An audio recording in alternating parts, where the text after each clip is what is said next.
Assalamualaikum warahmatullahi wabarakatuh. Jumpa lagi dengan saya di channel Rofiadi Alba.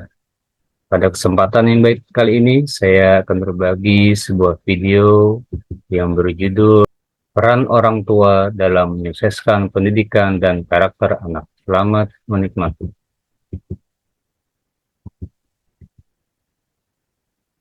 Yang pertama yang perlu kita pahami adalah apa yang dimaksud dengan sukses dalam dunia pendidikan. Pendidikan yang sukses adalah pendidikan yang mampu mengantarkan anak menjadi orang yang bertakwa. Kemudian, pendidikan sukses adalah pendidikan yang mampu mengantarkan anak menjadi pribadi yang matang. Dan yang ketiga, pendidikan yang sukses adalah pendidikan yang mampu mengantarkan anak menjadi anak yang berilmu mutakhir dan berprestasi. Yang keempat, mempunyai rasa kebangsaan. Dan yang kelima, berwawasan global. Sukses dalam pendidikan, yang pertama tentunya anak diharapkan memiliki rasa takwa dan keimanan terhadap Tuhan Yang Maha Esa yang menjadi bekal dia untuk memiliki pribadi yang matang, kemudian menguasai ilmu pengetahuan yang mutakhir dan berprestasi, serta tidak lupa akan jati dirinya sebagai bangsa Indonesia, serta memiliki wawasan yang global sebagai bagian dari pergaulan dunia.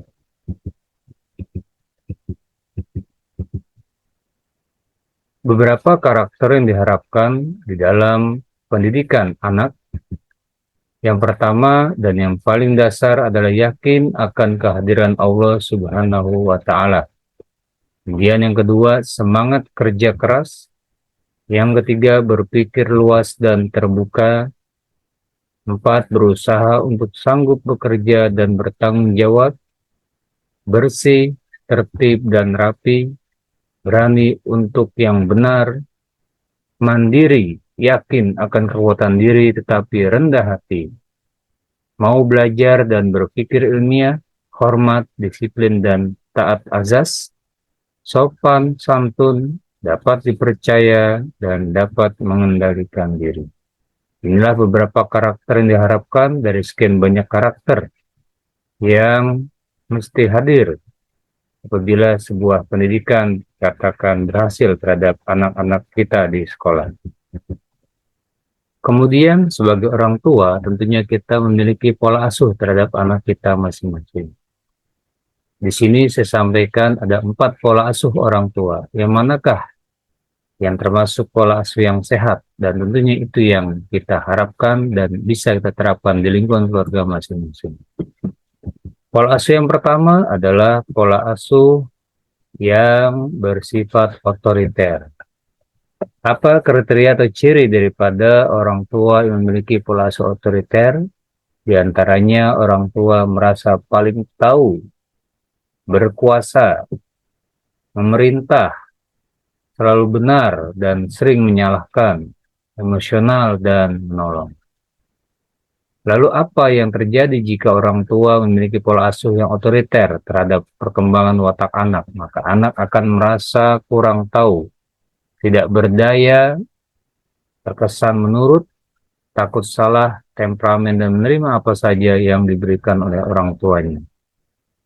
Sehingga jati diri anak sulit mengaktualisasikan jati dirinya, tidak berprestasi, kepedulian rendah, tidak peduli, mendahulukan emosi untuk menyelesaikan masalah, dan mudah terpengaruh. Apakah ini pola asuh yang kita lakukan di keluarga kita terhadap anak kita? Tentunya bukan ini yang kita harapkan para sahabat sekalian. Kemudian pola asuh yang kedua adalah pola asuh yang melindungi. Sering kita selaku orang tua melindungi anak walaupun anak itu salah. Maka perilaku orang tua seperti ini biasanya selalu memanjakan anaknya, memenangkan anaknya, dan membela. Sehingga dampak yang terjadi terhadap watak anak adalah anak akan tergantung, terjamin, dan berlindung pada orang tuanya. Sehingga apa yang terjadi pada jati diri anak, maka anak sulit berperan menjadi dewasa. Anak berkuasa dan rentan atau tidak tahan banting atau lemah pribadinya. Kemudian pola asuh yang ketiga adalah pola asuh di mana orang tua berperilaku membebaskan. Orang tua seperti ini biasanya sangat percaya pada anaknya, mengizinkan semua permintaan anaknya tanpa kecuali. Hingga apa yang terjadi pada watak anak, anak menganggap dirinya telah dewasa, tidak terkait dengan sistem. Sehingga lebih jauh daripada itu, jadi diri anak akan memiliki kemauan yang harus selalu dituruti dan akhirnya sulit diatur atau bina. Dan ini pun termasuk pola asuh yang insya Allah tidak kita harapkan, karena tentunya akan menjerumuskan anak kita pada sebuah jurang kehancuran. Lantas, pola asuh yang seperti apa yang bisa kita terapkan dan ideal dalam sebuah keluarga?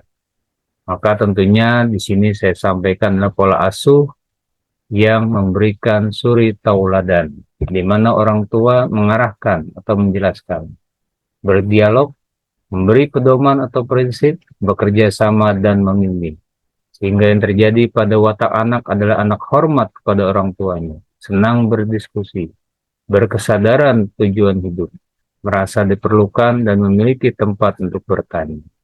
Sehingga pada akhirnya anak memiliki jati diri untuk menjaga nama baik keluarganya, mudah bersosialisasi, berprinsip, dewasa, dan memiliki akar dalam keluarga. Kemudian apa peran orang tua di sekolah? Di sekolah, orang tua bisa memiliki peran-peran sebagai berikut. Paling tidak ada 4 peran orang tua dalam pendidikan anak-anaknya di sekolah. Yang pertama, peran orang tua adalah sebagai fasilitator atau yang memfasilitasi segala kebutuhan anak, baik yang sifatnya finansial, akan kelengkapan alat-alat pembelajaran maupun lain sebagainya. Dan yang kedua, berperan sebagai katalisator, arti orang tua berperan sebagai satu subjek atau faktor yang mempercepat proses terjadi pembelajaran anak. Dan juga orang tua sebagai komunikator yang mampu mengkomunikasikan setiap pesan-pesan yang sekolah berikan kepada anak dan sebaliknya menyerap informasi yang anak berikan kepada orang tua. Dan peran orang tua yang keempat adalah sebagai inspirator, sehingga anak selalu terinspirasi akan pesan-pesan dan perilaku yang orang tua berikan kepada anak-anak mereka.